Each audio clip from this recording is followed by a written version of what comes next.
Алейкум, каналыма қош келдіңіздер. Сіздермен бірге тәтті сім каналы.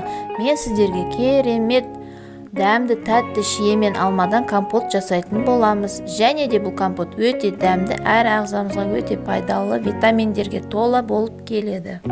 Міндетті түрде видеоны соңына дейін қарап, каналыма тіркелуді, жанында қоңырауша белгісін басуды ұмытпаңыз. Бізге қажетті заттар ол шие мен алма. Ең алдымен шие мен алмамызды жақсылап, тазалап, жуып аламыз. Одан кейін жақсылап таза жерге оны жақсылап кептіріп аламыз.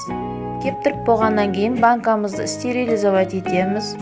Болғаннан кейін шие мен алмамызды банкамызға жайғастырамыз. Және де оның үстіне шекерімізді саламыз. Шекерімізді салып болған соң үстіне қайнап тұрған суымызды құятын боламыз.